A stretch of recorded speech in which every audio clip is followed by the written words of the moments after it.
Well guys, how you doing today on this Friday? Today I want to just run through real quick how to put an NV5600 in a first gen Cummins. Now I'm just going to walk you through it. It is already completely installed. I can't take it out and show you how to do it, but I will walk you through the steps and tell you exactly how I did it. Hopefully clear up any questions in case you guys want to do it. So let's jump right into it. So here's my first gen with the NV5600 6-speed transmission in it. It's a 93. This doesn't apply to any year in particular. Anywhere from 89 to 93 should be the same. So to start, I'm going to start with how to install it. And what you need is a second gen adapter plate. It doesn't matter if it's automatic or manual transmission. A second gen adapter plate. Let me crawl under here and show you. Now here's the 5600.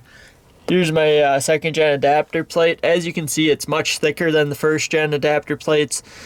So you gotta get the second gen adapter plate, and with that the second gen starter. They kind of look the same, but they're clocked differently, and you got to have the second gen starter. Everyone I know says you need to grind the frame to get it to fit, but mine is nowhere near the frame. You know, I got at least a 1/4 inch of clearance, so I'm not sure what they're talking about. I didn't touch the frame at all up there with the grinder, so don't mind that. I'm not sure why they say that. So I'm gonna crawl back out. So, second gen adapter plate, second gen starter, of course NV5600. Now, if you got the early one, a 99.5, I believe, and some 2000 year transmissions, it might have an 1.25 inch input shaft. If that's the case, you can just measure it to easily find out which one you have. If that's the case, you can use your stock clutch that you're using with your Getrag. The majority of NV5600s, pretty much anyone from 01 all the way through 05, is going to be 1 3/8, which is preferable. You'd much rather have that input shaft anyway. It's a stronger transmission, or stronger input shaft at least. So if you have the 1 3/8, you will need a new clutch, which probably if you're doing all this work, just go ahead and get anyway. You know, not a real big deal. You're gonna need the transmission, like I said. Now you have to use either a manual transfer case out of a Getrag truck. It'll have a 29 spline input shaft on it, which is the same as the NV5600. It'll have a coupler that couples it on the splines to a Getrag. You can use that same exact coupler on the NV5600 and it'll just slide right in. The only thing you'll have to do is either machine it down slightly in order to get into the seal on the back side of the NV5600, or just take that seal right out, slightly overfill your transmission, because some oil will go into that housing between them. Just use some RTV, seal that up when you bolt the transfer case on, and you won't have any issues. I personally didn't want to machine that down. I'd rather have it as big as possible for as much strength, you know. So all I did was take that seal out, slightly overfill it, and you're set. Don't have to worry about it. You know, it's all sealed up. It doesn't leak. My transfer case leaks, but not because of that. It just needs a new output seal. So that's what you gotta do. Now, as far as hydraulics, this is a factory first gen brake pedal or factory first gen clutch pedal. And this is the factory second gen master cylinder and slave cylinder end line. The only thing is I use the first gen, I believe, original master cylinder reservoir, but it easily, you know, just pushes a hose on there. I believe that's off the first gen. The rest of it is all factory second gen stuff. It does clock this at a bit of an angle, but it does not affect anything. It has no problem running like that, so don't mind that at all. Now, a quick word on transfer cases. If you have a automatic and you're swapping to manual transmission, doesn't matter what manual transmission, if it's a Getrag 4500 or 5600 or a G56 for that matter, you have to either get a manual transmission transfer case, which is a 29 spline, or if you have automatic transfer case, which is a 23 spline, you can buy the adapter coupler for between them, which is 29 on the transmission side, and then on the transfer case side it's a 23 spline. So that's personally what I would do. The transfer cases from behind the manual transmission trucks are very hard to find. People want an arm and a leg for them, just because you need them for the first gens, of course, and then anyone doing a Cummins swap into like a square body Chevy with the manual transmission uses that transfer case. So they're pretty popular over there as well. So that's why they're pricey. Now, we covered the hydraulics, the adapter plate, the transmission to transfer case. Now let's talk about drive shafts a little bit. For me personally, I have a second gen transfer case or front drive shaft right there.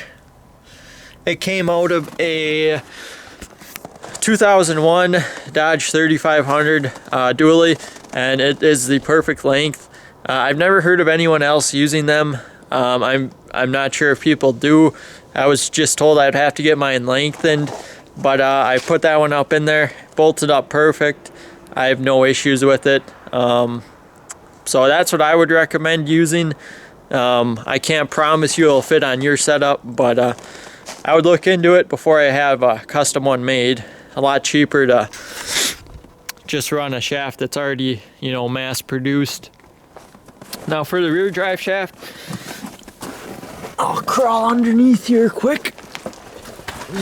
Now, with the transmission being much longer, I took 6 inches out of this shaft. Now, as you can see, I have the 2-piece shaft, of course,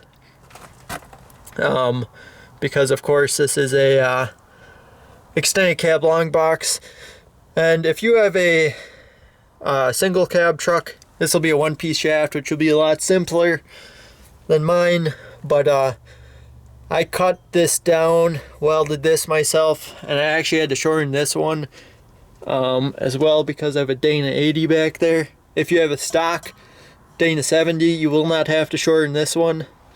This one will need to be shortened about 6 inches. So like I said, I did this myself just so I could drive it. It's not balanced right now, and I'll show you. I have another drive shaft I took to the shop that they balanced for me, which I'll show you in a sec. That I just need to put on now. Now, kind of hard. Now, don't mind this for the transfer case. There you can see my mount I built up. Pretty simple design. I took the factory mount off the NV5600, and then it's got the four bolts there. I just built this big tube pretty much. Drilled the 2 holes over here for the factory first gen transmission mounts, and then it just bolts straight to the transmission. That was the simplest way I could come up with mounting it. I did move this entire cross member back, I believe about 6 inches, but I would measure that yourself if you're planning on doing it. I went off someone else's measurements online the first time and actually had to drill my holes twice, which, if you know anything about drilling through these frames, kind of sucks. So that's what I would recommend. The shifter hole is further back than the Getrag was. I got new carpet, of course, and this was an automatic cab to begin with, so I can't tell you how much further it's back than factory, but I would guess probably 4 or 5 inches further back than factory. Now you're noticing I have no transfer case linkage. I have not built that yet. I was contemplating going with twin stick cable shifters, which I still might, but now I'm kind of leaning towards just building my own shifter that's just solid, classic linkage style, just because I don't really need twin sticks in this truck. It's not really an off-road truck, you know. It'll leave the road sometimes, but primarily I'm going to be driving on the streets, you know, so I don't really need that capability. So that's the plan there. The only other thing is wiring. Pretty much I'm not sure if it's the same style plug, but it's the same 2 wires for the reverse lights as the Getrag would be. So nothing really changed there. So that's about it for wiring. So pretty much that's how I mounted and ran an NV5600 in the back of my truck. If you want any more details on it, I'd be happy to share them with you, or if you have any questions, I'm more than happy to answer them on how I did it. It really is an easy swap. It's not that hard. The hardest part really is getting that transmission up in there, because that thing weighs, you know, like 350 pounds or whatever it is. But it's a world of difference from a Getrag. I promise you, you will not regret it. You know, everyone does NV4500 swaps, and they're fine. They're better than a Getrag in my opinion. But honestly, nothing beats a 5600, especially when you put them in a first gen behind a 12 valve. It just is, it's a whole different feeling, and it's awesome having that extra gear. So thank you guys for watching. If you enjoyed this video, give me a thumbs up.